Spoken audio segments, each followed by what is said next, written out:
Welcome back to the show, everyone, and welcome back to the Upper Tier Podcast, and welcome back to Pro Wrestling Weekly. Another show we have for you this week. Real interesting show. Lots going on in the world of professional wrestling. We have a main event for WrestleMania already, straight out of the bat. Probably the worst kept secret, I would have thought. But there you go. That was me. We'll touch on some wrestlers who were at the Super Bowl. Congratulations to the Eagles. And of course, to my man, the Blue Meanie out there, congratulations, big Philly fan. I sent him a message the other day saying congratulations as well. They felt like they were hard done by 2 years ago. So there you go. We're going to be talking about the releases, which is always not very nice. We're going to be talking about Dave Meltzer comparing a certain main event to Ric Flair and Sting. I think he got a size 12 boot this time and put it straight in his gob. Because this was a real kind of hot take, wasn't it? We're going to update you on the chamber, which is filling up nicely. I think we're looking at two really, really good chambers in the making. But we'll start with LFG. I haven't seen the show yet because it hasn't come to our side of the ocean yet, but I do plan on following the show, and we'll give little reviews each week on it and stuff. That I did see the opening clip where one guy was getting tasty with Bully Ray, and Bully Ray absolutely dressed him down. And then he went to walk off, and Taker called him back as well. And that's as much as I've seen. You looking forward to this? This seems to be a bit feisty, doesn't it? I think so, yeah. It feels like our modern day Tough Enough. I'm just hoping Triple H goes in there and teach them how to bump. Yeah, I seen the clip from Gunther as well. He was walking back and forward, and he was chatting with one of the blonde girls in there. Yeah, and, God. He said, you're gonna have to find your grit, lady. He says you can't just try and all this kind of thing. No, he was laying it on the line, and no better than Gunther, who has ran his own school as well. Better than Gunther to knock you into shape and get you ready for this business. That's for sure as well. Also in the chat as well, Barry's there. Big up, Baz. Good to see you. I will be chatting to you tomorrow, my friend, or probably later. But good to see you. But yeah, this looks like this could have a bit of needle to it. This could be worth tuning in for. This could be a Tough Enough with a bit of bite. As if Tough Enough didn't already have enough bite. Maybe not in the later stages. No, I'm just wondering if there's going to be a Bob Holly, Matt Capitelli situation where they have a tag match and then Gunther comes in and starts hitting slightly harder than anticipated. But no, I think it should be interesting. Is there stakes to it though? Like, it's not a competition, or is it like Tough Enough? You know, the way you get a contract if you want Tough Enough. I assume it is, because it says at the start of it that they're trying to find. I think what it is I get the feeling what's going to happen is each of them is going to be allocated maybe 4 or 5, and each week someone gets eliminated off one of the teams, and eventually whoever, it's like last man standing, basically.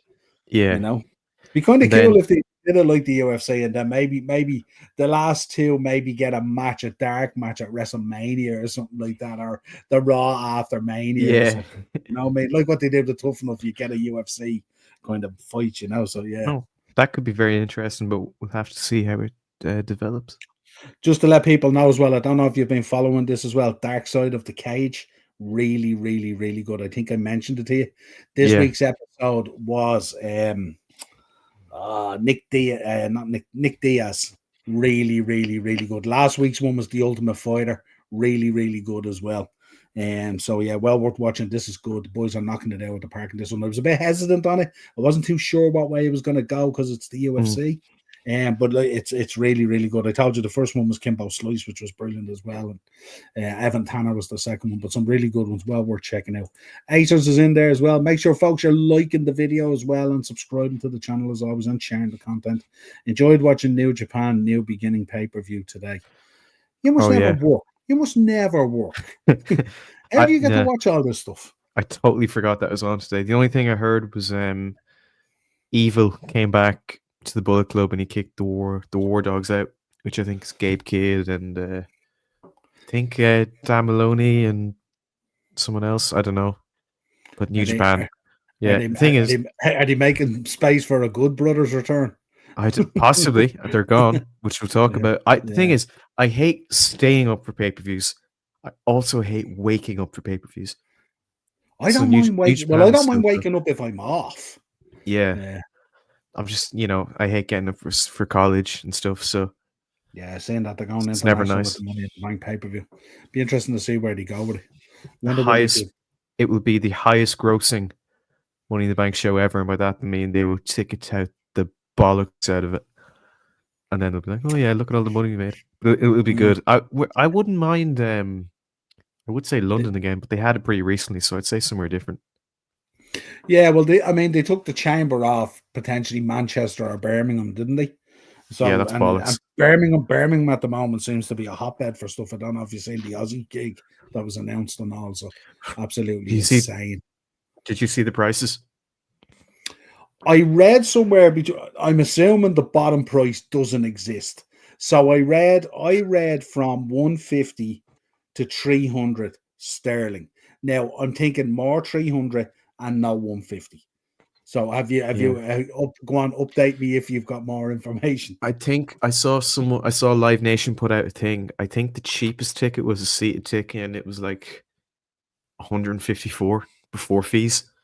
Yeah. And someone said, like, unless you're like doing lines with Ozzy and James Hetfield, there's no way I'm paying that. That's brutal. It's a real I shame, but I could totally foresee it being that price. listen, I don't think that's a crazy price when you look at that lineup Well, at all. there's that, but also think of everyone that's going to want to travel for this. Because I haven't checked any accommodation, but I assume any accommodation near Villa Park is going to be abusing this, and they're going to charge loads. And then there's flights and everything else, and Yeah, but the thing about it with the network in the UK as well, like you could fly into Liverpool, you could fly into, it's pretty well networked out and stuff like that and all, so it's not too bad. So you should be able to pick up some reasonable accommodation. yeah, Um, makes Oasis tickets look like League of Ireland tickets or something.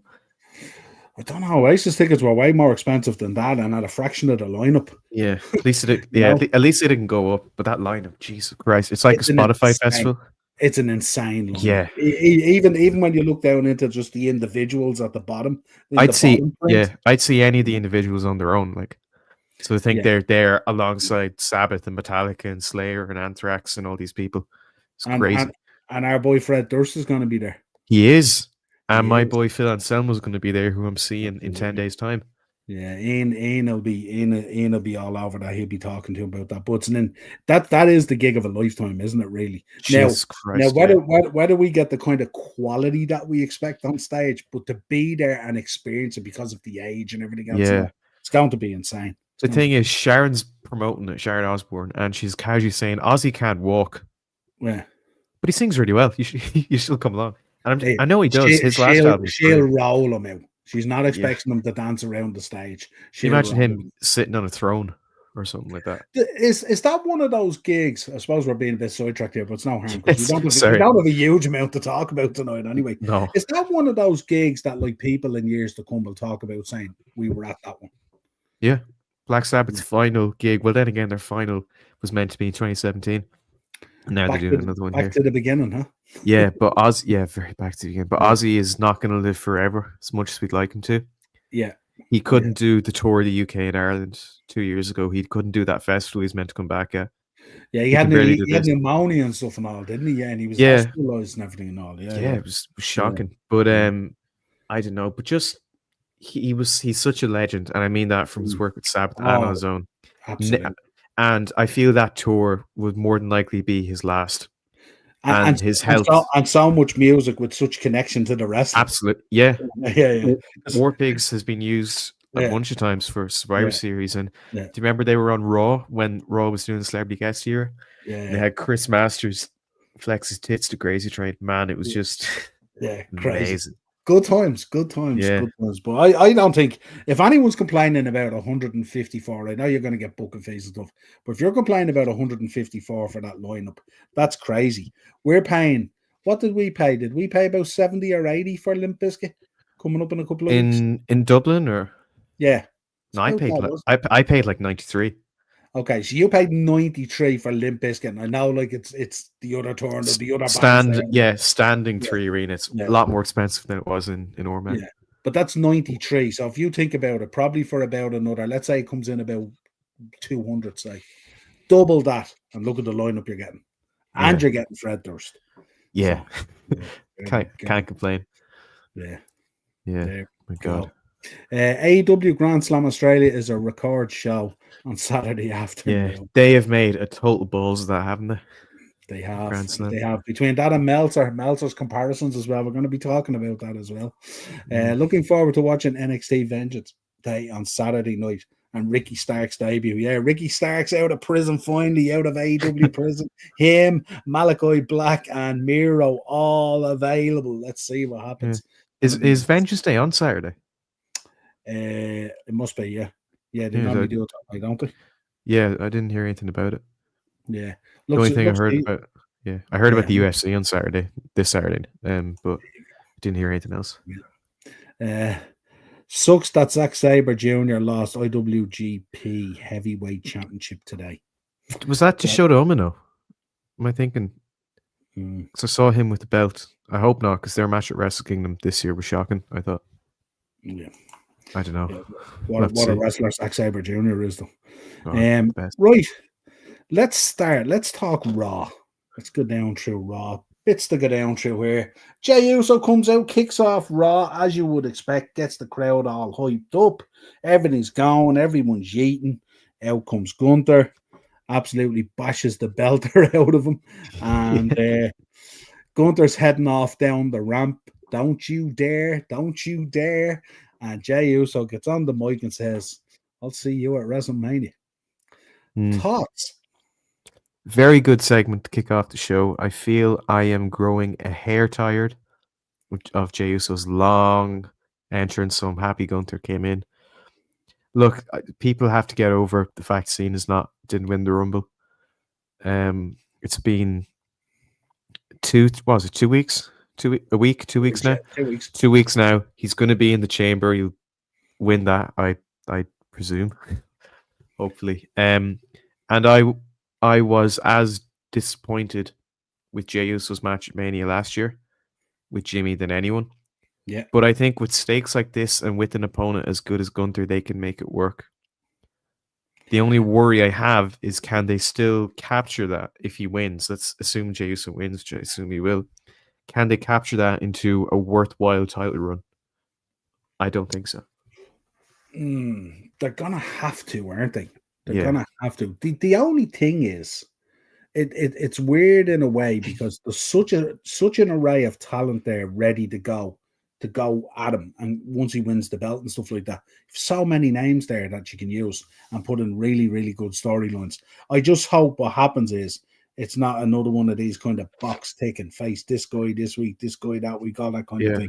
You know what I mean? I hope it's a meaningful title run. It's going to be his first first singles world championship and stuff and all, you know? So it should be really impressive. If you think his entrance is long now, imagine his Mania entrance. How long? Oh my God. How big is that stadium going to be? It's massive. I think it holds about 75,000, doesn't it? It's Raider Stadium. Fucking hell, it's going to be like 30-minute entrances. That's going to be long. So we can get the music going, go for a beer and wings, and come back for when he reaches the ring, kind of thing. He'll only be halfway down stalls. Yeah, I'm behind him now. I want him. I think he's definitely earned the right. He's definitely, my fear is they bring it to Mania and he doesn't win, and then he wins it on Raw or something. Yeah, like that's it. And then when he gets cooler than he was initially when he beat Cena, they finally go, "Oh yeah, we'll put the belt on Jey," and then no one cares. I don't want that to happen either. Yeah, Jacob Fatu versus Solo would be great. Speaking of Solo, and I know it's SmackDown, I have very little appetite to see him back in the Cody universe. It's the curse of the Black Hoodie run-in, isn't it? Curse of the Black Hoodie run-in. We said it, yeah. we call it every week. Yeah. Fed up with Black Hoodies now. Get rid of them. Absolutely.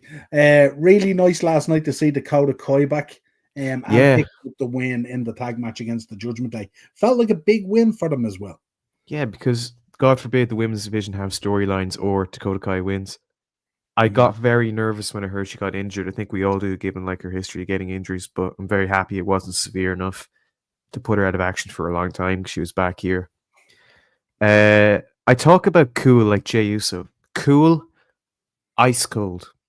And when I think of ice cold, I can't think of any group like the Judgment Day.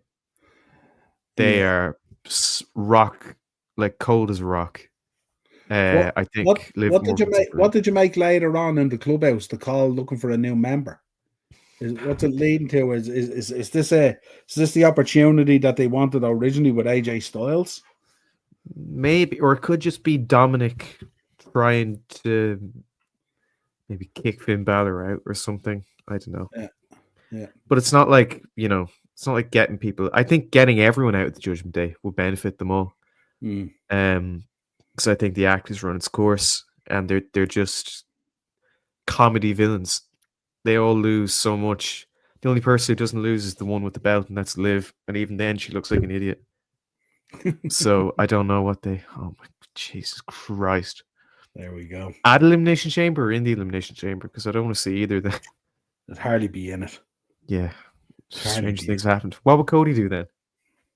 You do the Monty Python thing and just wrestle himself at Mania. Yeah. It'd be that like that trapped in the capsule Austin Theory moment. Yeah, I'd watch it. Everyone killing him. And he'd make it surely we can all beat him. Yeah. Rey Mysterio ankle after look. Yeah, and the worst thing is they came in and the show faded to black and went off air. Like at the start of their attack, so you barely got to see it. I like that pun there, faded to black. I like that. I didn't mean to make that, but I'm very proud of myself. Very good, very good. Is the ankle break, is that legit, or is that story just get him off TV for? Let's say they didn't actually break his ankle, did they? No, surely not. No. And if they did, we don't know because they cut to black. So yeah, I'd hope not, though. I'd say it's just a little bit because that's a high-profile defeat and probably a little like a week off to settle his injuries. What they should have done is went all black and then ripped the mask off him and then come back up again. That would have been cool. That'd be black while wearing black hoodies. Yeah, we don't need you anymore now. We have a new lucha guy. Penta's here. Your time's over. Oh my God, that would be great because they need something again. Because I feel the New Day are kind of starting to trickle a little bit, starting to go a little cold. So I think they need like something to get momentum back. It's a good show, Keith. NWO back in 2002. Certainly not WCW NWO because that just kept on bringing in members, whereas these guys are just losing members. Yeah, absolutely. God, turn into a joke. Yeah, no, I agree with that. But don't even compare the NWO to the Judgment Day. Even the Judgment Day in their prime, if you want to call it that, weren't even close to the NWO. Folks, we're going to be talking about Raw next week. It looks like it's stacked. It's going to be a serious show. Absolutely. Yeah, they like stacking the Netflix ones. I just wonder why they didn't do that for the USA ones. They do their best booking when their back's against the wall, but they shouldn't need their back against the wall to put on good TV. No, do you know what it is? They had a bit of a falling out with USA, didn't they? Wasn't there a lot of stuff going on where USA were bleeping stuff out and all that they didn't want bleeped out, and then when it was The Rock, they kind of allowed it and blah, blah, blah, blah, blah. Yeah. And there was a bit of a parting of the ways there with USA, wasn't it? So I think it got a little bit lazy towards the end, and then obviously the USA Network probably didn't appreciate the fact that they were plugging Netflix so much in the wind down either, you know. And also a certain Vinny the Pooh would show up and change stuff at the last minute and do stuff. So I don't imagine that did much to help morale. We will be talking about him. Don't worry, we have a slide. All right. Bailey taking her place in the elimination chamber. Big win over Lyra Valkyrie. Felt like a big win as well. I looked at Bailey's schedule this week. I think she's wrestling 4 times this week or something like that on 4 different networks. Yeah, she's absolutely out there putting the shift in. Yeah, Jesus, absolutely. Yeah, this is a really good back and forth match. And the thing is, it doesn't feel like a big loss for Lyra. No, because she looked really well, and I think Lyra doesn't need to be in there. She's already got a title, and she wouldn't win it anyway. So I think Bailey is the right way to go. And what it does is with Bailey picking up the win as well, it gives them an opportunity down the line if they want to put her in that intercontinental picture there, a bit of history, you know. Absolutely, yeah. Yeah, so it works both ways. We got the phenomenal one back, AJ Styles, which kind of felt kind of weird. I don't know about you. It felt kind of weird because I associate him kind of a little bit with the Good Brothers and stuff like that, with Gallows and Anderson. And it was kind of weird that on the weekend where he comes back, the boys get shown the door. It just felt kind of a weird kind of dynamic. I don't think they ever. Sorry to cut you off now. I don't think they ever got AJ Styles and the Good Brothers right in WWE.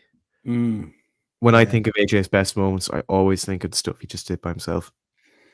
So I don't know. True. Although I often find down through his career, a lot of his really good work was when he was with them.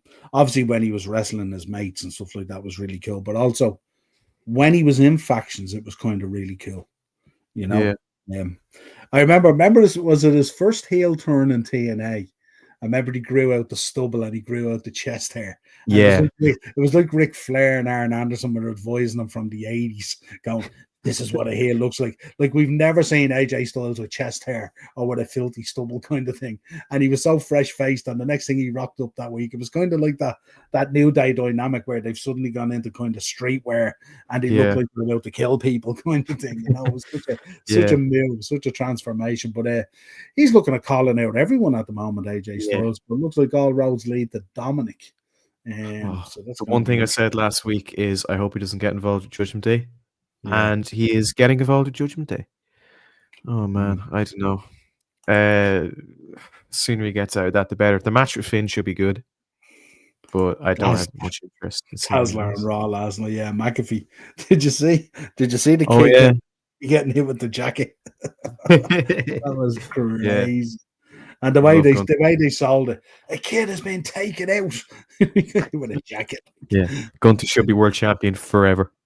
Keith, I'm trying to figure out what they are doing with Penta. Are they just trying to build him up and down the road and have him someone meaningful?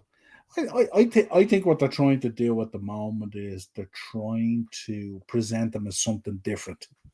And I mean, the logical step with Ray, where Ray is and stuff like that at the moment, he's the guy, and obviously at some stage Ray Phoenix will come in. And it's going to be pretty good, but also they're really focusing as well. We know that in the background there's talk of Backlash going to Mexico City, so it's really, really important. And I mean, it's really, really important to represent the lucha wrestling and lucha culture in there as well. Anyway, it's been there down through the years and stuff like that. And Penta is a fine example of it, that's for sure. So I'm not. I think what they're doing is they're just kind of harnessing it up and stuff like that. But hasn't really put a foot wrong so far. I think all his matches and everything and all his shows have been really, really good. And I think next week he gets Pete Dunne as well. And that's going to be a real interesting marriage of styles for sure. If they give him time, for that, I think that would be brilliant. Yeah, and I think they will. Looking at the breakdown of this, it looks like it's going to be interesting. But I like what they're doing with Penta. They're not rushing it. That's the one thing you can't do. I think they have to kind of forget everything he did in AEW and build him from the ground up. And I feel they're doing that. They're presenting him as a star, but they're not pushing him to the moon right away. They're being patient. Yeah, it's kind of we're bringing you in here as a star, but you're still going to have to earn it. Yeah, still going to have to earn it. What you did in that other place doesn't carry any weight around here, son. Yeah, you have to earn it. Someone should have told that Charlotte there. Yeah. It's amazing the politics. The Creed brothers losing to the War Raiders by DQ. Very meaty match. Yeah, the meat specialist. If you're the Sawyer family from the Texas Chainsaw Massacre, this is prime meat. You just love it. All great wrestlers. I feel the War Raiders are slowly getting back. I don't think they'll ever be as good as they were in NXT. But I think they're doing okay. They're being treated a lot more seriously, I think, than Finn and JD were when they were champs. The Creed brothers are fantastic as well, and the DQ finish makes sense. To me, so it's not that big of a deal. But yeah, no, this is good. A good episode of Raw as well. I think they've hit their stride now.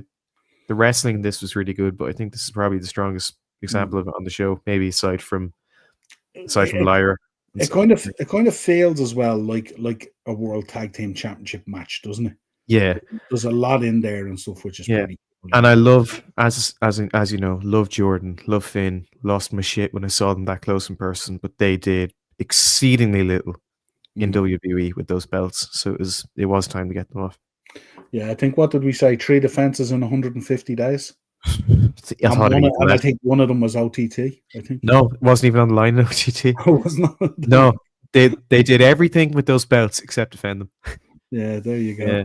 They made not defend them Ben's cool again. Yeah. Do you think we will get Penta versus Ray at WrestleMania 41? I like the sound of that, but I don't see the direction they're going in, especially if Ray's going to take some time off for his broken ankle. Is he Yeah. going to have surgery 5 times in his left knee again? Mm. I don't know. We'll have to see the severity of it. But Yeah. I think if you get Penta versus Ray at WrestleMania, it's going to be some sort of a career match kind of thing, isn't it? It would be I don't kind of know. like a send off kind of thing. I don't think so. I think Ray's a lot left. I don't know, but do you really? Well, yeah, I mean, yeah, he's been around since I was small. Since I was going. I'm glad to hear it, but he seems like he's been around forever at this stage. Yeah, since I was going to wrestling.ie shows, he's been around because that stand was full of John Cena hats and Rey Mysterio. Absolutely, Rey Mysterio masks. The best shows ever. Stadium shows. Yeah, he's a legend. He's a legend. The only thing I have to say when the boys jumped him at the end of the show and it went dark, I did kind of pop a bit for it. Yeah, then it felt a bit clumsy though because you want to see it. Big up, Everest. Good to see it. I don't watch WWE anymore and only check on Royal Rumble entrance and WrestleMania highlights every year.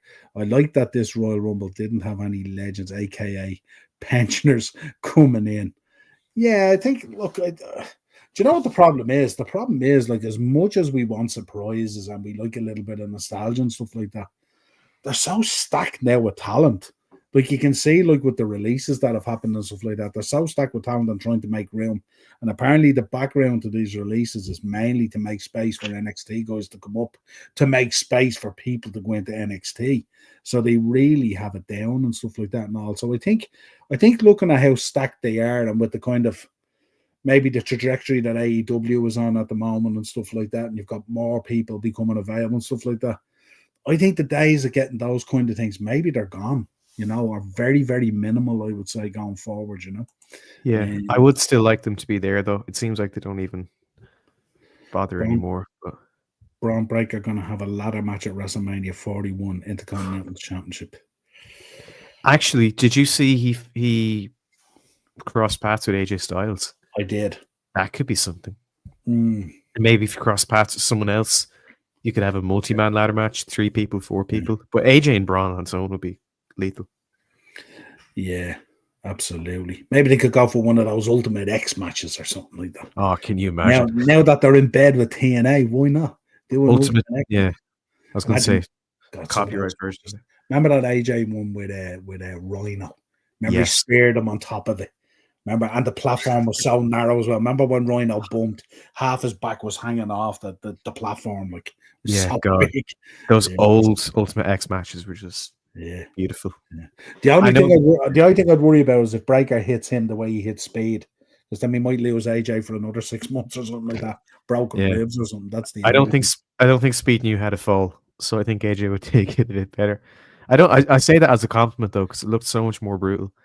I know Speed's a bit of an Egypt, but he has balls of steel and zero fear, and I think that's. I said it last week. I ain't taking that Speed. I don't care. No, wouldn't take it off any Steiner.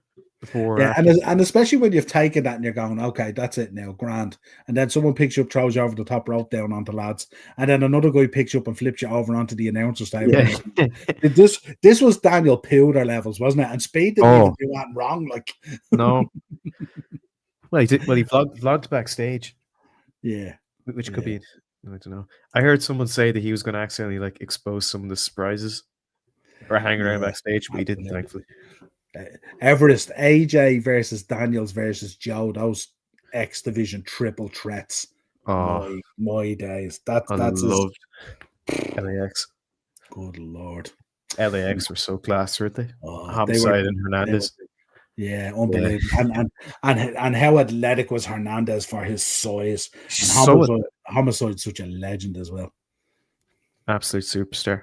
I'm glad I'm so happy he's still around as well. Still doing his thing. He was in GCW like not too long ago. I think he's back there this weekend, facing Gabe Kidd in the Jersey J Cup. So, yeah, absolutely, absolute superstar. It goes back to the days. Remember with Punk when they had that nightclub match, Yeah, God, crazy. And some would argue that the Cop Killer, which I'm calling it, not the Gringo Killer, is one of the best moves ever. And the border. I'm still not taking it. I don't care who's giving it. I'm not taking it. Border toss is not that far behind. Yeah. The ones that were hit on Spike, Dudley, and Gail Kim, I thought were just. Do you know something? I can't even imagine being down on the floor and a guy like Hernandez coming over the top rope at me. And this guy's like nearly 300 pounds of muscle, and he's coming over the top rope. It's the equivalent of what Albert coming over the top rope at you. And you're there going, what the hell? And you're supposed to catch this guy. Yeah. Thanks. This guy's just going to kill me. I just do a Sim Snook on it and drop him like the Undertaker at Mania. You know the way he was the cameraman? Oh, yeah, absolutely, yeah. God. Yeah. What? And then got blamed on that brutal dive, remember? Yeah. It was your fault. It wasn't me. Yeah. Yeah, the Gringo Killer was terrifying because it looked like it could have. Do you ever see people hit wrestling moves in street fights? Oh I would love to know if someone tried to hit a cop killer. You'd have to have someone properly dazed. How would you get them up there? Because you think about it, if you hook for a cop killer, you're probably going to get backdropped onto the pavement or something like that. Yeah, whispered spot into their ears. They turn. Yeah. Do John Cena, shout your spots extremely loudly so everyone can hear. Yeah. God. What would be the best street move that you could do? What's the one? I mean, the RKO obviously works, but you're obviously hurting yourself more than your man. I'd say you can't go wrong with something that drops them on their head or face, so like a DDT maybe. If you were fast enough and strong, quick enough and agile enough, probably a super kick. Yeah, super kick or forearm or typical sleeper hold. Yeah, if you get them behind and you get a sleeper hold or something, they're done. Or crossface chicken wing. Yeah, if you imagine hitting that on the streets. My God, that'd be amazing. Absolutely.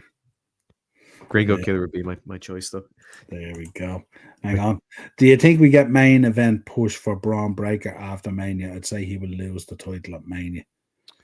I don't know about main event. They'd probably just have him back for the Intercontinental title because Mania is. I think people are forgetting it's not as far away as people think. It's very close.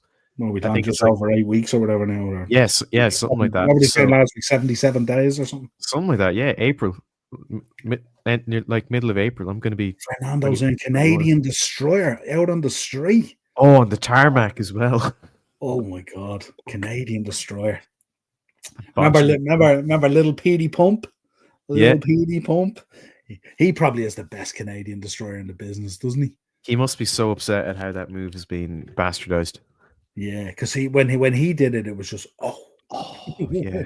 And now remember he used to come out with the chainmail and all, and he'd hang around with little Petey Pump. Remember, I used to love Team Canada and everything and all. I still get happy every time. I think he actually works at WWE as a producer.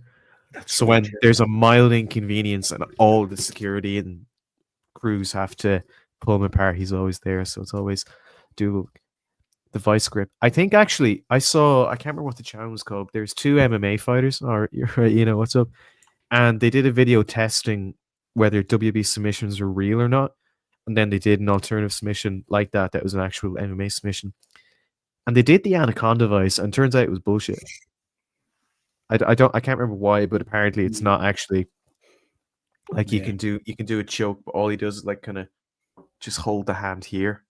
Yeah. So they still have like a gap to breathe. So if you did it properly, that could be like an arm triangle or an Ezekiel choke or something like that, and that could the problem if you do something like a crossface is your man's just going to open his mouth and bite your arm, isn't he? Yeah, SDF is the same, but that is I took a shoot one in the Gaeltacht and on my time on the trampoline circuit when I was young, and fuck, if Cena actually puts pressure on that, because you can always see the head is free. If he actually wrench back, I think the only time he actually wrenched back was against Seth Rollins on that episode of Raw where he broke his nose. He did it for real. Seth tapped out right away. Yeah. That was no joke. And if you're not doing it properly, like if you like, because if there's a gap between your hands and the face, it looks awful. You know that spacing always looks terrible. Yeah, it's horrendous. Yeah. Do we see comparisons with Jay and Jeff Hardy from back in the day? With Jay, no. Are you shitting me? No, Jay Uso and Jeff Hardy. Only that they were both really over. That's the only. No, tell me one thing Jay Uso does better than Jeff Hardy. Live in the flat screen. No, thanks. My face is not made for the. It's made for the very, very small screen. There you go. Hopefully, it looks all right in the. The screen puts pounds on us. Canadian Surrey is miles better than the Panama Sunrise or whatever Adam called us. Yeah. Panama Sunrise. What if how'd you do the Panama Sunrise in a street fight though? Because he'd have to be on something. Because another way he jumps and then catches and does the flip. Yeah, jump off a car or something, or yeah. Someone's just going to punch in the throat if you do that, aren't they? Yeah, they'll catch you with the gut kick. You never see anyone doing Indian deadlock anymore. No, because you have to get them on the ground first. I love a good Indian deadlock. It's just the name of it sounds so sinister, but it's legit. So that's why we just got old school. The old school low blow works every time, even on the street. $1 Million Dream as well, or the Tazplex. So that's why the voices impractical. Yeah. Big up, Evers. I've seen MMA fighters do a submission called bicep slicer. Yeah, it's really painful. It is really painful. Yeah, absolutely. And some of them are really. What about Anthony Pettit with the Matrix kick off the cage? Remember that? Yeah, with the jump off the cage. And yeah, who does the bicep slicer? Right? Because I think I saw someone in UFC do it recently. I'm sure loads of people have it because I know it's common. That's one of those dirty Brazilian jiu-jitsu moves, isn't it? Yeah, that's frowned upon. Yeah, you know what's really meant to be horrendous? The Achilles lock, and most people tap out because it hurts, but they know the damage it does. Like if it's in any even for a few seconds longer. So that's your Achilles. You're gone for years. yeah, absolutely. Yeah, I wonder if we are building up a Dominic face turn at Mania, and he finally turns on Finn. Or do we have a match instead? I don't think people care enough about Finn for him to be a good bad guy. Like if someone turned on Finn, you're just gonna be like, oh, okay. But Dominic is getting legit heel heat. There's no sign of him being liked or turning face or anything. Do you know the only way it works? The only way it works if you do the Jericho Christian Trish Stratus turn, and you have the love triangle. There we go. There we go. Roll it back. Yeah. Roll it back. They did that at SummerSlam with Rhea. So look where we are now. So I don't know. But they need to do something with Finn. Yeah. 20 for Sean, I'll have that 20 for the photo. It was great honor to finally get to see those lads. Yeah. Aww. Well, look, we were very happy to meet you. My mom actually went out to dinner with her friends, and Sean too's mom was saying, there's a guy at the shop and he got a picture with him and everything, and she was fascinated. Like it was lovely. We send on Sean's PayPal later, don't worry. Yeah. Give him a Revolut. So a quick one. Next week's Raw then. We got Seth freaking Rollins versus Finn Balor Elimination Chamber qualifying match. Interesting to see what way that one goes. It will end, I think, like every match between those two have, and that'll be Seth Rollins winning, apart from SummerSlam. Yeah. Both guys have had a lot of matches, and at times they just flatter to deceive, didn't they? Yeah. Flatter. Finn especially. Yeah. Raquel Rodriguez versus Roxanne Perez. Really looking forward to that one. Penta versus Pete Dunne, as we spoke about with Styles. Is Roxanne and Raquel qualifier, or is that just a match? That is, as far as I know, just a match. Okay. I think. Because I would love to see Roxanne and Bailey interact. Yeah. In the chamber or otherwise. Yeah, absolutely. And then we had CM Punk, of course, addressing the crowd, and out came Logan Paul, of course, and Rey Mysterio. Did you hear what happened with Rey Mysterio? Not Rey Mysterio, Logan Paul. He came out and CM Punk's like, I didn't even recognize your music. And Pat McAfee said, yeah, that's common. Pat's such a shithouse. We need to get Def Rebel out. I thought their contract was expiring at the end of last year. That's right. They're still here. They're still here. Please get rid of them. They are so shite. Someone has nudes on someone, don't they? I don't know. Has to be blackmail or something. But Logan Paul is one of the most arrogant people in the world. Just let him use one of his own rap songs. They're not good, but they work for his character. Anything will be better than, hey, yo! What does that tell you about Logan Paul? Hey, nothing. It doesn't fit his character, not his personality. It's just so generic. And I could go on. We could do an entire podcast 2 hours long on generic music, on how bad Def Rebel are. Yeah. Honest to God. Actually, Keith is saying he thinks it's a qualifier match. Maybe it is. I didn't. Oh, it is a qualifier. It probably is. Yeah. Yeah. Yeah. Probably sounds like it probably would be, doesn't it? Yeah. Absolutely. Yeah. I hope Brock's down, but no one life will probably be Raquel. Now it says that he's still that old fine douchebag. There we go. There we go. Yeah. So then we obviously got the attack from the new day, as we called them. New day. The new day. And the show comes to an end, so we'll have to wait and see. But Raw next week, absolutely stacked. A great end to the show. Would have been nice if we could have watched it. Yes. Yeah. Absolutely. Right. So our chambers for the moment then updated look like this. Punk still having to go off Cena by just being included. He's still not happy about that. I think John Cena will take care of CM Punk. Maybe a singles match down the line. There we go. But I don't know what happened, but I was in work yesterday and we were closing and I was facing off and I was on my own, so I had a bit of time to myself, and suddenly it came into my head, what if John Cena doesn't win this and he doesn't get his Mania match, and after this he goes away and he doesn't go back to the next pay-per-view and this retirement towards the shambles, and I genuinely felt very sad and hollow. And I don't know. I hope that's not the direction they're going in. But then, as much as I would like to see Cena win and expect, I could see him getting fucked over by Logan Paul. I could see them going with CM Punk. I don't know. It's really tough. But just let Cena win. If there's any wrestling god out there, just for me, for the C Nation, just let Cena win. Well, I mean, with the way he was projected into the chamber, he could still be projected into the WrestleMania main event regardless of whether he wins or not. Yeah. You know what I mean? And it's but then who are we to begrudge him?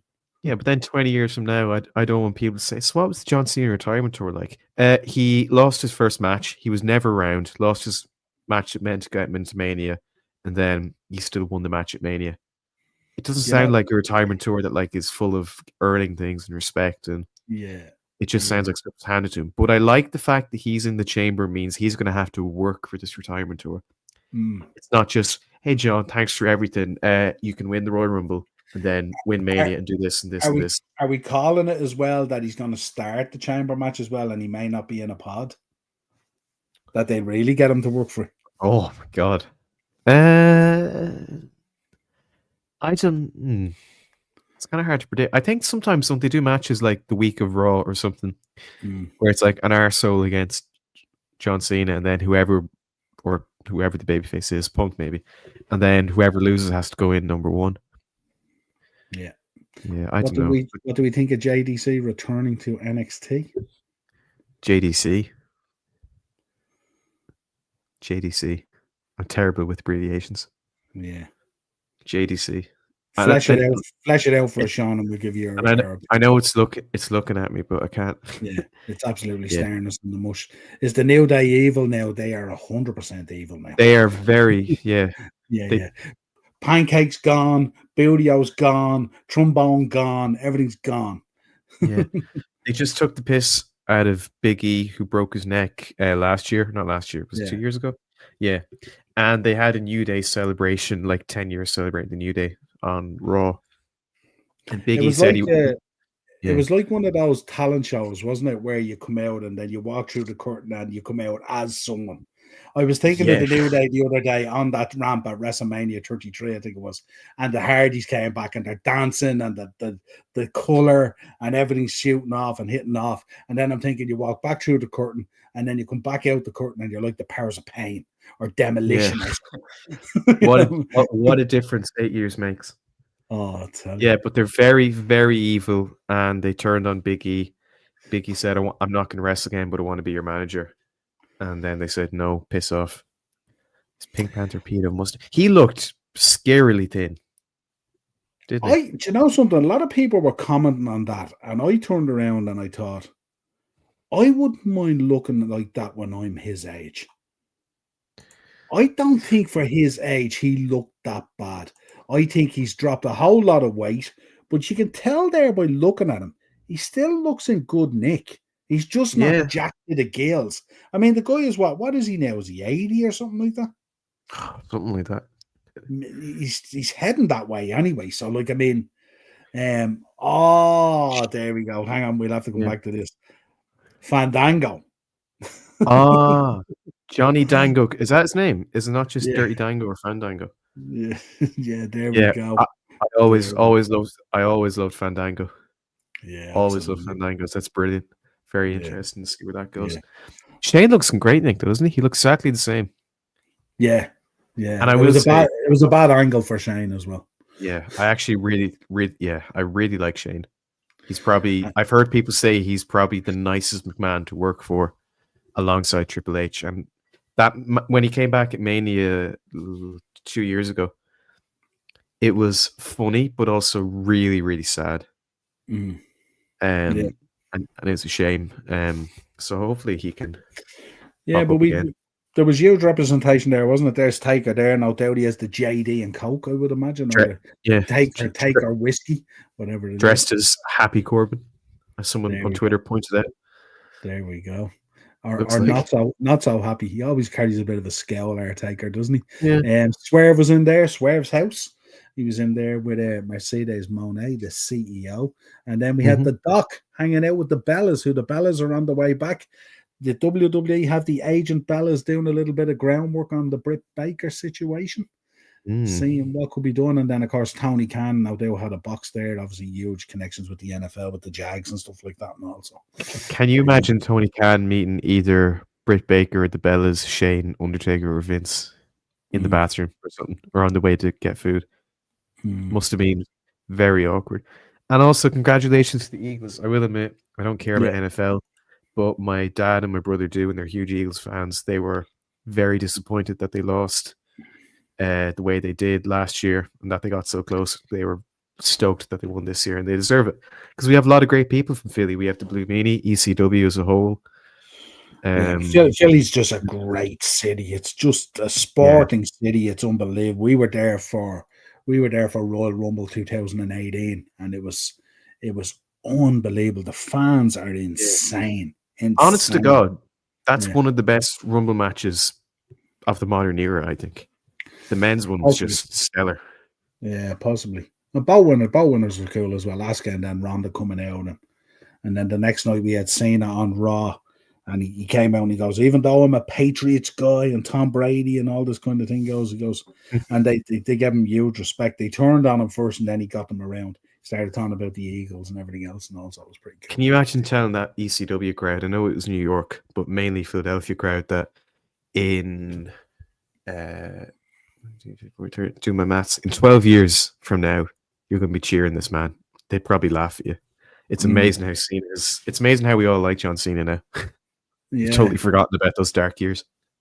Well, we often say that the true legends are the ones that you don't necessarily latch onto, but when you look back on such a stellar career, that's when you have most of your fondness for it. That you don't, like what they all say in their careers, that they don't get to enjoy it because they're so busy, so they don't get to enjoy and look back on their careers at those times until they look back and retire. So probably for fans similar, it will be quite surprising considering New Day have probably been one of the longest babyface WWE.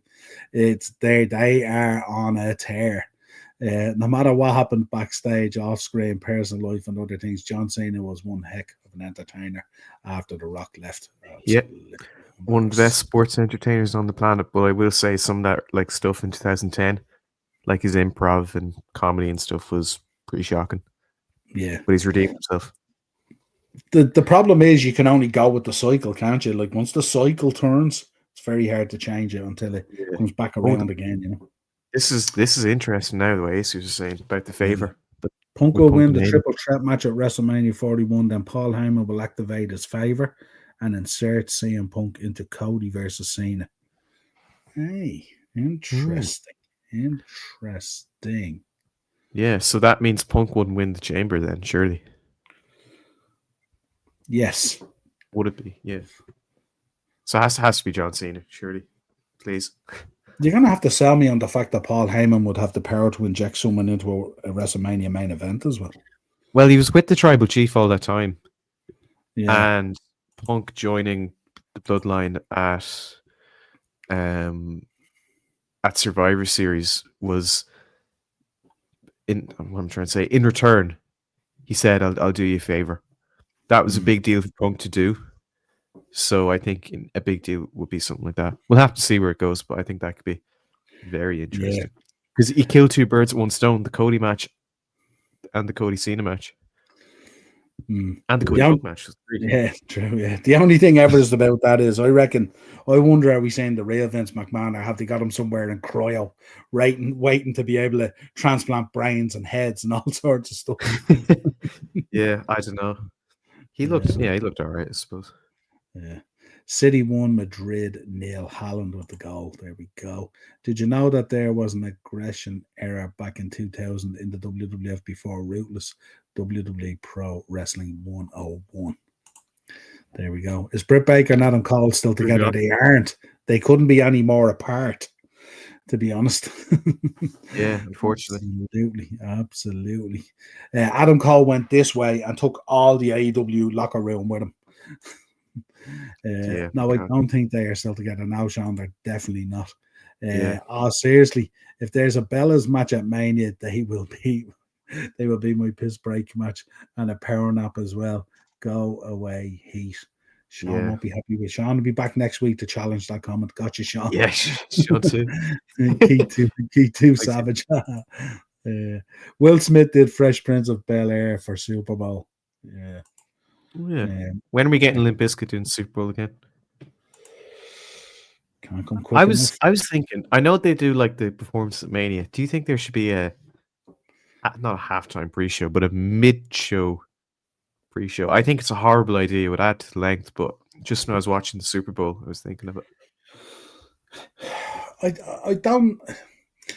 don't know, because it's kind of like, it's like an NFL crowd kind of comes in waves anyway, and it's dictated what's happening on the pitch.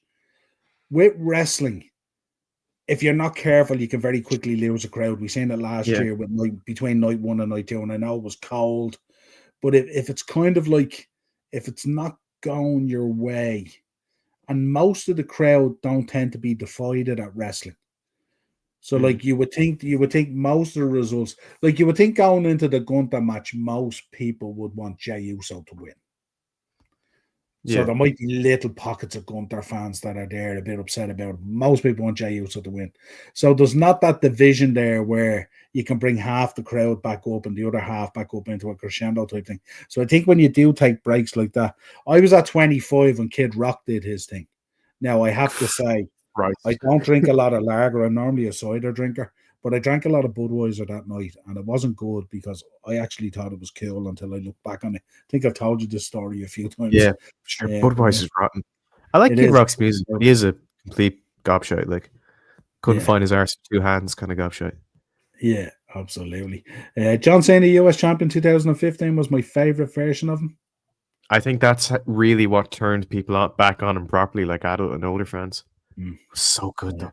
I was kind of hoping he would have beat Austin Theory at Mania last year, or not last year. I keep forgetting we're in 2025. 2 years ago, and then did the US Open Challenge. And people, I think Jay White was rumored to be signing with WWE at that point. That's right. So imagine wins the US title, does the US Open Challenge on Raw, and then Jay White enters. I have to watch almost in those key bags. My God. In fairness to Almost, he's actually doing really well in Noah. But then no one knows. WB doesn't. Are we really picking Almost over the Bellas? Yeah. At least you can have good crack bantering about Almost. Vince McMahon probably asking Cocaine Can how much for AEW. Yeah. My God. It's not for sale, Vince. Keith, honestly, the Divas era was really poor when the women were actually wrestling. Things got better. Absolutely. I mean, I don't know about fondly, but when I was growing up watching wrestling, the Divas era was all we had. So I can look back on it, but when we're talking about matches and in-ring quality and all that, I'd pick modern women's stuff over the Divas era any day. You kind of had that kind of, like, when they went through that era, Natalia, who was such a performer, always kind of stuck out somewhat, didn't she? Yeah, because she was kind of a wrestler, that kind of way. Whereas, interesting. Fam, how is Hulk Hogan still alive, and how he's on his third wife? Is he on his third? I think it's his third, isn't it? Yeah. It is. Yeah, would be. How old is Hulk Hogan? He can't be. I'd say Well, 70s, but he's not like. yeah, Hulk Hogan would be. Is I will he double check for you now. Let me see. probably mid 70s? I would think 73, 75. Too old. 71. Mm. 11th of August 1953. 71 years old. Because didn't Flair turn 70 not so long ago as well, and didn't they have a celebration together? They own a bar together, don't they, in Tampa? I don't know. Ric Yeah, Flair is yeah, 75. 75. 25th, Yeah. 25th of February. So that'll be one of your notable birthdays, I'd imagine, Yeah, in a week or two. spot on, Keith. Too old. Hulk Hogan bought his own alcohol, his own beers. Yeah, Yeah. absolutely. And CM Punk refused one on the Pat McAfee podcast, I think, didn't he? I've seen that. Yeah, I've seen Well, that. he's straight edge, but even if he wasn't, I don't think he'd do it. Yeah, they probably have a 0% one for him or something, do they? I don't even think he touched that. I'd give him a 0% one. That Yeah. isn't 0%. Yeah, your lager's rotten anyway. Yeah. Cider and Alka-Pops is where the cool kids play. Right. Dark times. We had some releases to talk about. Anything stick out by miles? I mean, I'm a big fan of Gallows and Anderson, but they tend to come through the door of WWE like a saloon door. It just goes out and comes in. And Yeah. goes out. And I can't believe it never truly worked out for them. That's the shock. Yeah. Yeah. There's no one. Well, the thing is, like, there's no one here aside from possibly Sonya? Yeah, Sonya or maybe the Authors of Pain that were really doing anything. Yeah. So it's not like they've been plucked off of like a major storyline or in the middle of a storyline and they're released like Vince used to do. Yeah, I think what you're saying, Karrion Kross moved to the side of Testament with Scarlett.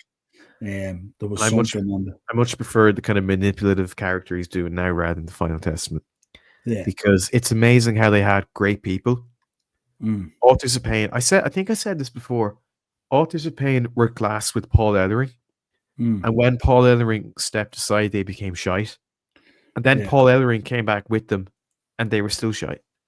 So it's unbelievable that they never figured it out. But I will say, with all these releases, I know it's cliched, but sometimes getting released and pursuing new pastures is the best thing that can happen for a career. And being released it's not the beginning of the end, it's the end of the beginning. It's a new door and it's a new chapter. Yeah. And we talk about the releases. One of you can go anywhere. Elijah, you may remember as Elias, is coming to OTT on the 22nd of March in the Ambassador Theatre. I read just signed for AEW as well, didn't he? Who, Elias? Yeah. Did he?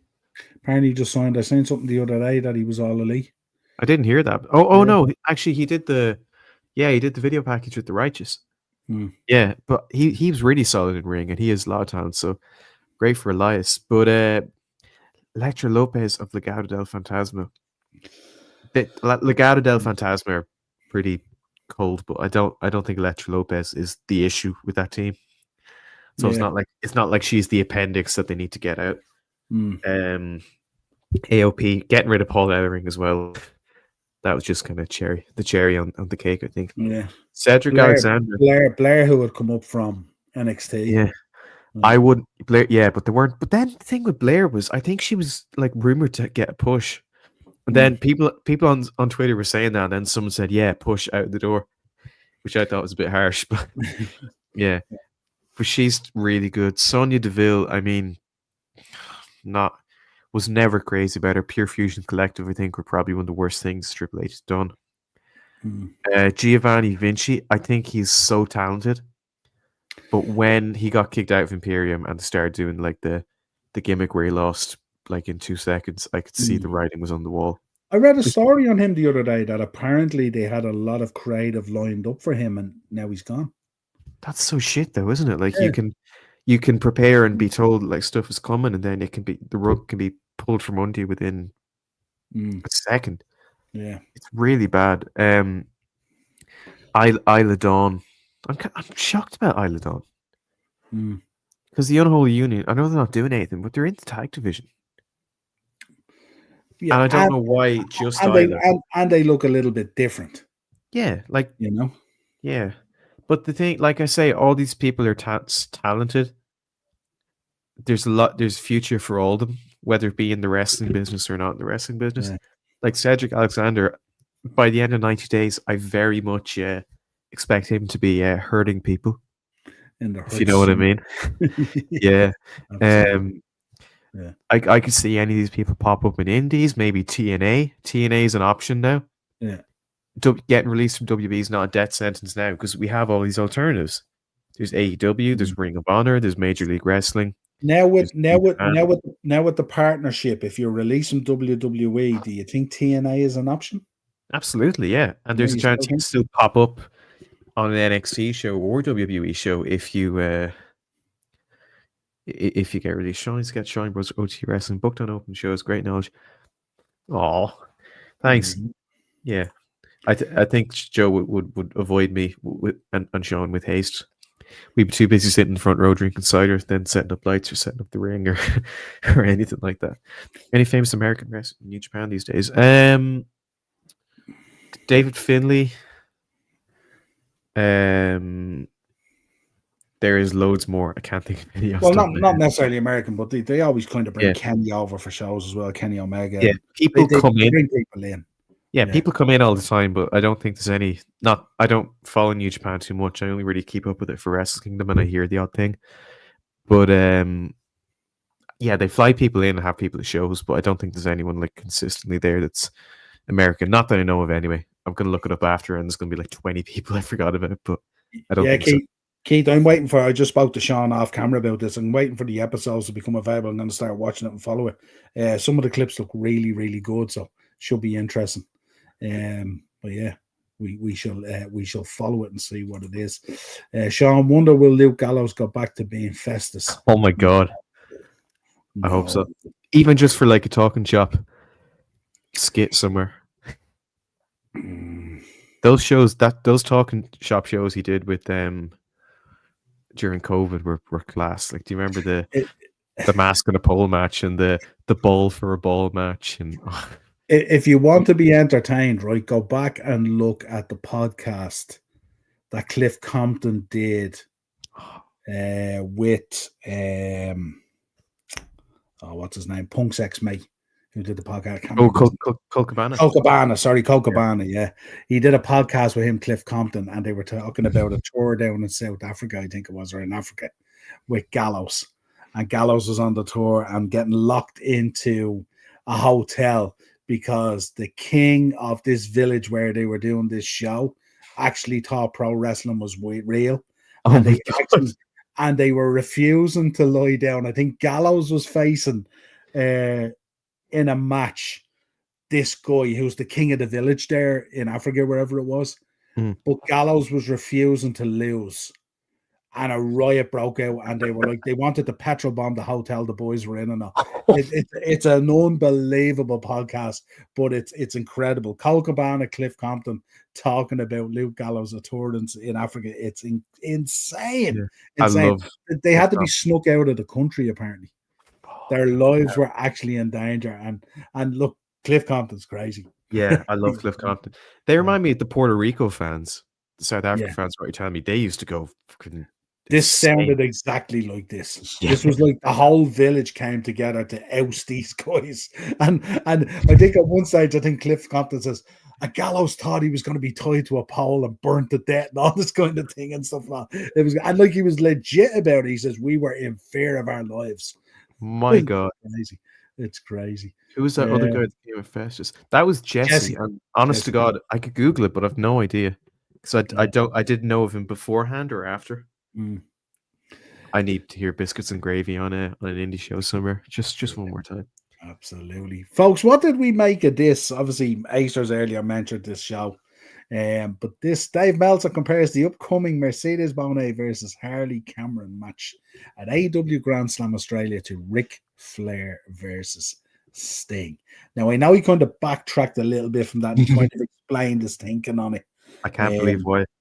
But this was foot in the mouth job, wasn't it, really? Yeah. Okay. I like Hardy Cameron. I tolerate Mercedes Moné.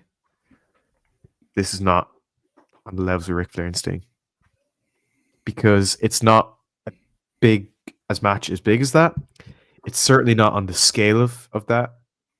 I don't know. There's part of it where I think either he genuinely believes it or he wants to give AEW props and prop it up and encourage people to like it and feel a certain way about it because or he wants crazy traction towards himself. yeah, but then the thing is, like, he says stupid shit like this and we talk about it. We wouldn't be covering Dave Meltzer if he wasn't saying anything. Gotcha on good for him. I just checked. He retired. This is Jesse, who teamed with. He also wrestled as Terry Gordy. Or not. He also wrestled as Slam Master J, who I do actually remember. He was a good crack. And he retired in 2010 and he appeared at the Hall of Fame in 2016 because I think the Fabulous Freebirds got inducted to the Hall of Fame. So he came on their behalf. But Jesse was quite good actually. So power to him. How do we feel about Bischoff? Spot on AEW, where careers go to die. Jesus. I know. They've made some people successful, but there's also a lot of people who are just lavishing there. In India, a guy got attacked at a suburb by a middle-aged woman who whacked him with her purse because he always plays villain in movies, and she genuinely thought he was evil. Some people need to understand the concept of, yeah. I love that. I love that good Jericho heat. I love that real Jericho heat. It's cool. Yeah, like I remember hearing MJF say he had his tires slashed after a show.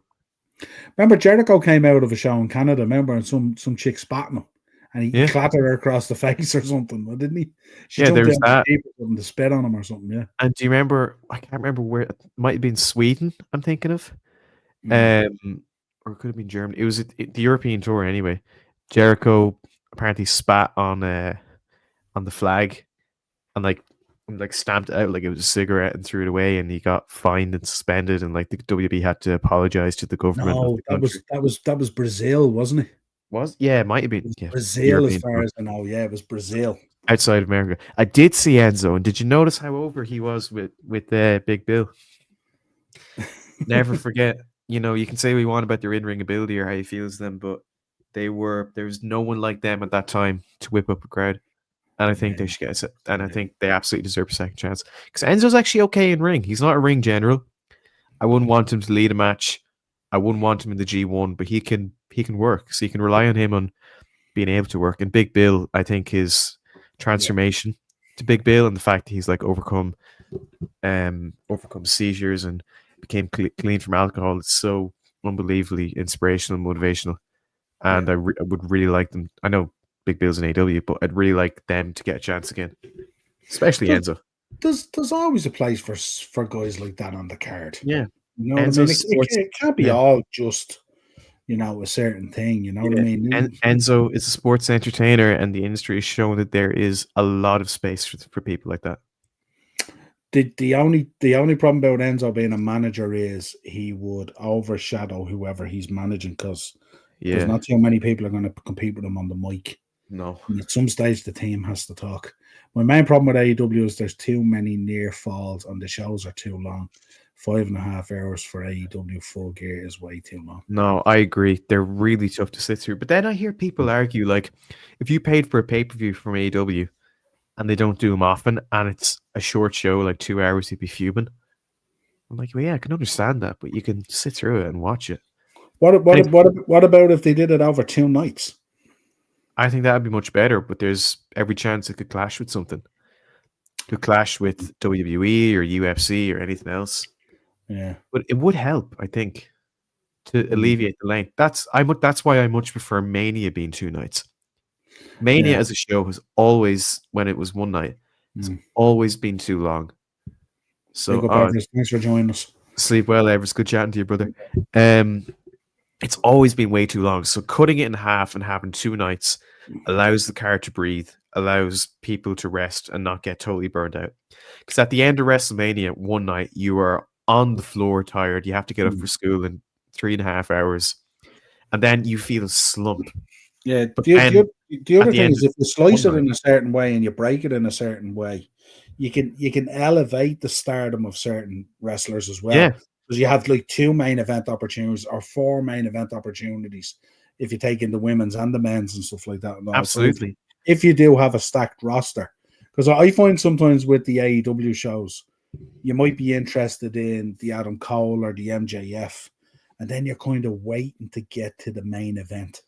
Yeah, And you're trying to get to that. You know what I mean? Like if you get a Daniel Bryan versus Nigel McGuinness, or you get an Osprey versus Ricochet, or whatever it is, you're waiting to get to that, and everything else you're just kind of, I wouldn't say you're wishing it away, but you're just counting down to it. And if it's 5.5 hours, it's a long throw. yeah, Whereas if you do 2.5 hour ones, nice and sharp, well booked, everyone gets plenty of time to get their thing in and all. I find with AEW as well, because he has an affliction towards keeping nearly everyone on the card, so everyone gets a spot on the card. And then you get these kind of gimmicky matches, these carnival matches and all this kind of circus matches and all, and you're there, and it just becomes a mess, really. So no one really gets to showcase themselves, So, in that case, then you're trying to elevate the likes of an Orange Cassidy or a Darby Allin or whatever it is, So if you have that option of 2 days, you can book it in a much more solid building kind of way, yeah. For me anyway. That's how I After a one night show like Mania, you're on the floor exhausted.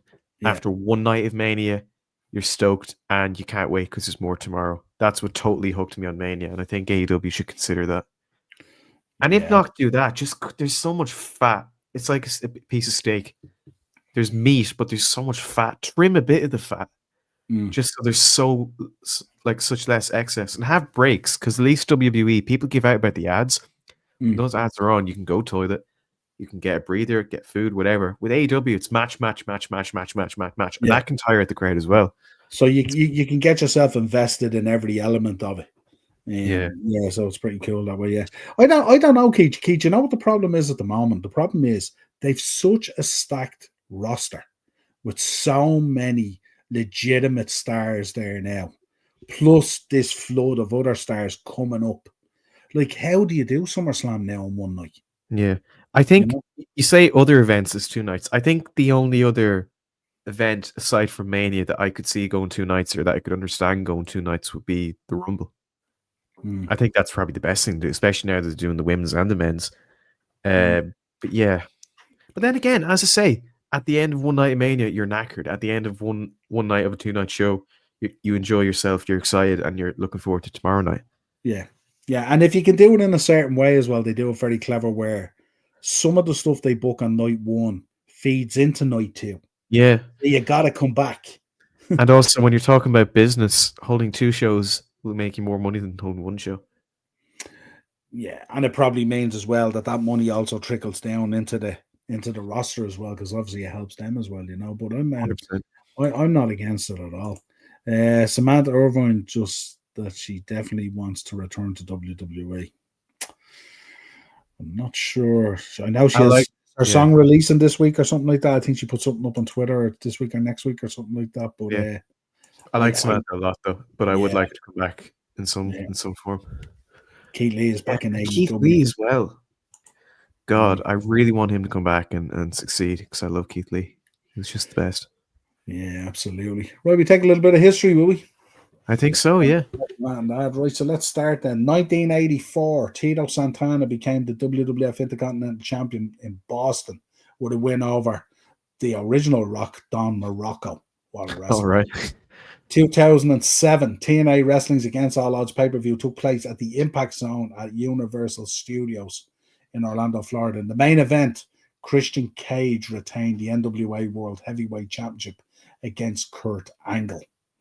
1985, Jimmy Hart made his WWF debut at a TV taping where he acted as manager for Greg the Hammer Valentine and separately Jim the Anvil Neidhart. What a wrestler, Jim the Anvil. 1987, in Philadelphia, Pennsylvania, the NWA World Six-Man Tag Team Championships changed hands when the Powers of Pain, the Warlord and the Barbarian, and Ivan Koloff beat the Road Warriors, Hawk, Animal, and Dusty Rhodes with Paul Ellering, who was substituting. Actually, Paul Ellering was in the match, substituting for Road Warrior Animal. There we go. 2017. This will pull on your heartstrings, folks. Bray Wyatt won his first WWE Championship in the main event of WWE Elimination Chamber from Phoenix, Arizona. The Chamber match also included AJ Styles, Baron Corbin, Dean Ambrose, John Cena, and The Miz. Also on the card, Naomi defeated Alexa Bliss for the WWE SmackDown Women's title. That was the last time John Cena had a world championship. There we go. Yeah. There we go. 2019, sadly, Pedro Morales passed away, age 76, in Perth Amboy in New Jersey. Pedro Morales. 1997. Pedro Morales was. I mean, talk about Bruno being a legend for his country. I mean, Pedro was just, for Latin America, was just exceptional. Absolutely. 1997, Shawn Michaels forfeited the WWF Championship and cut his infamous Lost My Smile promo on Thursday Raw, Thursday from Lowell, Massachusetts. Thursday Raw. How far does that sound? I tell you, that just sounds weird, doesn't it? Yeah, it doesn't work. And of course, where most fans would believe, probably one of the greatest results and matches we would expect. 2004, Eddie Guerrero defeated Brock Lesnar in an upset victory for the WWE Championship at WWE No Way Out at the Cow Palace in San Francisco. This win made Guerrero a Triple Crown and Grand Slam champion. Rest in peace, Eddie Guerrero. Yeah. Few notable birthdays for you. One of my favorites is in here, of course. Starting off, 1964, Ken Shamrock. Love Ken Shamrock. 1960, the One-Man Gang, Akeem. One of my all-time favorites. Who's going to be in the new 2K game? Getting his respect. Getting legend. his props. I met him at WrestleCon. Absolute legend. Large? Yeah, absolutely. 1972, Mabel. Also large. One for you. 1971, Tommy Dreamer. Hey, love Tommy Dreamer. 1991, Rich Swann. And we rounded out with 1959, Hugo Savanovic. They are your notable birthdays for this week, folks. Let me take some comments. Let's see where we are at. We've always got such an eclectic mix in the birthday section. I love it. Yeah, and also in the history, I tried to tie it in with what's going on. So a bit of chamber stuff, a bit of Philly stuff, you know, all that kind of stuff. So I tried to like, there's loads of history out there you could go through. You could talk about indie shows, all that kind of stuff. But I'd like a kind of Super Bowl, Philly winning it, you know, tie a little bit in there, you know. And certainly doesn't with me, but I certainly hope it doesn't go unnoticed for the chat and for everyone watching. Yeah, thank you. Do you know if you've seen that song that Joe Hendry done on Elias? I did, yeah. That was really, really good. They actually, I think one of Elias's first indie appearances in Europe anyway, when he got released, was against Joe Hendry in, oh God, was it North? Is that North or not Attack? It was North Pro Wrestling, I think. Yeah, but he faced Joe Hendry, and Joe Hendry did the song. There we go. We got 20 years ago today. SmackDown in Tokyo Dome. JBL pretend to fight a dinosaur. Yeah, and one of the worst thing, he totally sold for it. Totally worked with it. Took bumps and everything. Like, it was so good. Sean didn't want to lose to Brett at 13. No, Sean didn't want to lose to Brett. Sean did want to. It's crazy to think Eddie has been dead 20 years. It's mental. I always think, like, if Eddie was still around, I wonder what he would be doing. I'd say he'd be like a producer or something for WWE. Or do you think maybe something like that? I don't know. It's hard to think, but it's such a shame. It's such a loss. Well, I suppose if it had been someone else and then they brought in wellness and then he kind of toned down that side of his life and stuff like that and all. Yeah. He could still wrestle today, I'd say. It's all, but sadly with Eddie, it's all what ifs and it's still unbelievable to think that he's been. Surely he would lead the LWO anyway. Yeah, or like give them their blessing or show up or something in Puerto Rico or something. Yeah, man, that would have been. Yeah, imagine Eddie Guerrero down in Puerto Rico. Eddie Guerrero versus Damian Priest or Bad Bunny or something like that would be insane. I thought that pop for Savio Vega in Puerto Rico was incredible, wasn't it? Yeah, just incredible. I'd say Eddie would be a trainer at the PC. Yeah, you know, he could still want to be active. Did you tell Sean about the Road Warriors on World of Sport? Yeah, that you sent it to me. These two lads. Oh yeah, I forgot Yeah, about it. yeah, God, Word of absolutely. Sport. Shocking, wasn't it? Yeah, absolutely. It had a charm to it though. Can't wait for Rikishi at WrestleMania 41 after Jey Uso wins the World Heavyweight Championship. He always complains about something, doesn't he? The Road Rikishi. Warriors from Wish. That's harsh. Yeah, Wish might Whatever do a is better job on the Road Warriors. whatever is cheaper and lower down on the food chain There we than go. Wish, I would say Road Warriors and World Sport came from there. Right, folks, that's it. Enjoy the rest of your week. We will be back on Thursday with Thursday Tier Talk with Darren, as always. Make sure you drop a like on the way out, folks. Really, really important. And hit that subscribe button and share the video afterwards if you want, or continue to comment. And we will talk to you again really soon. Sean, a pleasure as always having you on. Cheers, buddy. Pleasure's all mine. Thanks so much for having me, and hope to see you all very, very soon. And hope to see you, Niall, on Friday.